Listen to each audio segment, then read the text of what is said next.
मित्रों, आज बारी है 1100 रुपये के नगद पुरस्कार हेतु प्रश्न पूछे जाने की। कृपया इस वीडियो को ध्यान से देखते रहें। प्रश्न इसी वीडियो के अंत में पूछा जाएगा। पिछली कड़ी में हमने चर्चा की थी कि किस प्रकार कुतुबुद्दीन ऐबक ने भारतीयों को गुलाम बनाकर मध्य एशिया के बाजारों में बिकने के लिए भेजा तथा किस प्रकार हजारों भारतीय नागरिकों का कत्लेआम किया।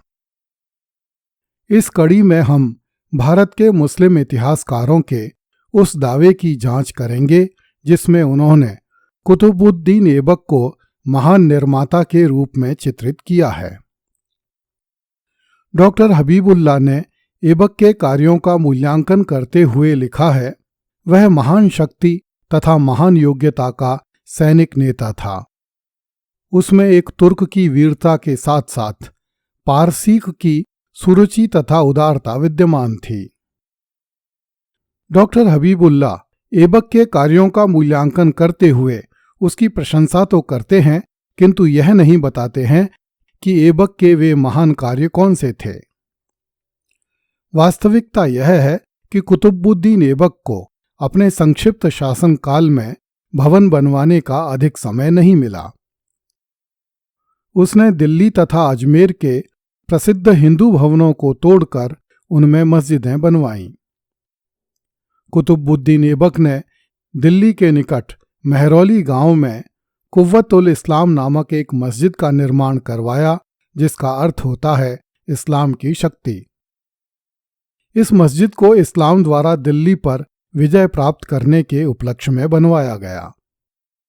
इसके निर्माण के लिए सामग्री प्राप्त करने हेतु इस क्षेत्र में पहले से ही स्थित 27 हिंदू मंदिरों का विध्वंस किया गया।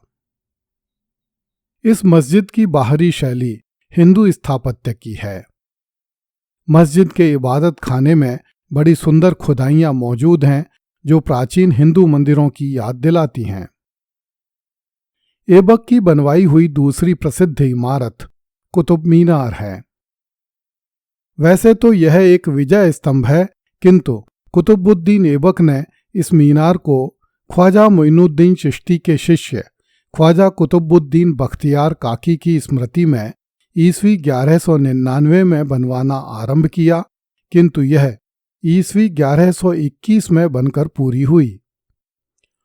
उस समय दिल्ली पर कुतुबुद्दीन ऐबक के गुलाम इल्तुतमिश का शासन था। ईस्वी 1200 में कुतुबुद्दीन ऐबक ने अजमेर की चौहानकालीन संस्कृत पाठशाला को तोड़कर उसके परिसर में एक मस्जिद बनवाई।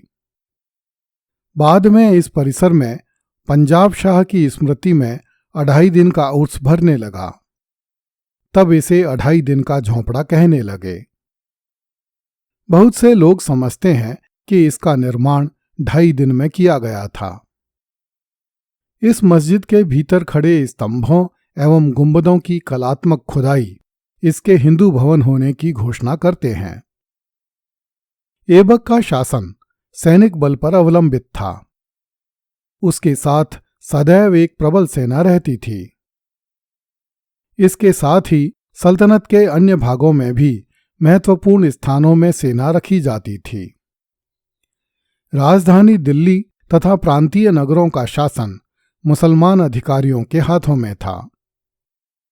इन अधिकारियों की इच्छा ही कानून थी। ग्रामीण क्षेत्रों में कर वसूली का काम अब भी हिंदू कर्मचारियों के हाथों में था और लगान संबंधी पुराने नियम ही चालू रखे गए थे। कुतुबुद्दीन ऐबक द्वारा कोई व्यवस्थित न्याय विधान स्थापित नहीं किया गया। इस कारण न्याय की व्यवस्था असंतोषजनक थी। काजियों की मर्जी ही सबसे बड़ा कानून थी। सल्तनतकालीन इतिहासकार ऐबक की भूरी भूरी प्रशंसा करते हैं, क्योंकि उसने भारत में मुस्लिम शासन की नींव रखी।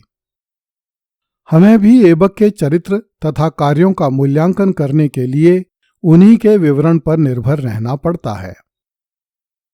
सल्तनतकालीन इतिहासकार कुतुबुद्दीन ऐबक की कितनी ही प्रशंसा क्यों न करें, वास्तविकता यह थी कि एक आक्रांता के रूप में उसकी समस्त अच्छाइयां मुस्लिम प्रजा के लिए थीं, जिसकी खुशहाली पर उसके शासन की मजबूती निर्भर करती थी। शासन की दृष्टि में हिंदू प्रजा काफिर थी, जिसे मुस्लिम प्रजा के बराबर अधिकार प्राप्त नहीं थे।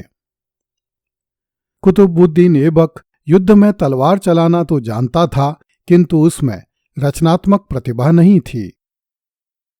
उसने भारत में हिंदू शासन को तो नष्ट किया, किंतु अपनी ओर से कोई सुदृढ़, संगठित एवं व्यवस्थित शासन व्यवस्था स्थापित नहीं की। न ही उसने कोई शासन संबंधी सुधार किए। उसने हिंदू प्रजा पर उन काजियों को थोप दिया जो इस्लाम के अनुसार काफिर प्रजा का न्याय करते थे। ऐबक की उदारता तथा दानशीलता मुसलमानों तक ही सीमित थी। हिंदुओं के साथ वह सहिष्णुता की नीति का अनुसरण नहीं कर सका। उसने हजारों हिंदुओं की हत्या करवाई, सैकड़ों मंदिरों का विध्वंस करके काफिर हिंदुओं को दंडित किया तथा मुस्लिम इतिहासकारों एवं उलेमाओं से प्रशंसा प्राप्त की। मुस्लिम इतिहासकारों के अनुसार ऐबक को साहित्य तथा कला से भी प्रेम था।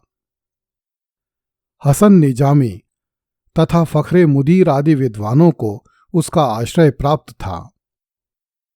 उसके काल में संगीत कला, चित्रकला, नृत्य कला, स्थापत्य कला, शिल्प कला, मूर्ति कला आदि किसी भी प्रकार की कला का कोई विकास नहीं हुआ। और अब बारी है 1100 रुपये नगद पुरस्कार हेतु प्रश्न पूछने की। हमने YouTube channel glimpse of Indian history by doctor Mohanlal Gupta के एक वीडियो में यह जानकारी दी थी कि ईस्ट इंडिया कंपनी ने जब व्यापारिक कंपनी का चोला उतारकर भारत सरकार के रूप में अवतार लिया तो कंपनी ने मराठों से अजमेर प्राप्त करने की योजना बनाई तथा 25 जून 1818 को दौलत राव सिंधिया के साथ एक संधि की। आपको यह बताना है कि हमने किस वीडियो में यह जानकारी दी थी। सबसे पहले सही उत्तर देने वाले को 1100 रुपये का नगद पुरस्कार एवं प्रमाण पत्र दिया जाएगा। आपको अपना उत्तर इसी वीडियो के नीचे कमेंट्स बॉक्स में लिखना है। अपने उत्तर के साथ अपना पूरा नाम लिखें तथा अपने नगर अथवा गांव का उल्लेख अवश्य करें।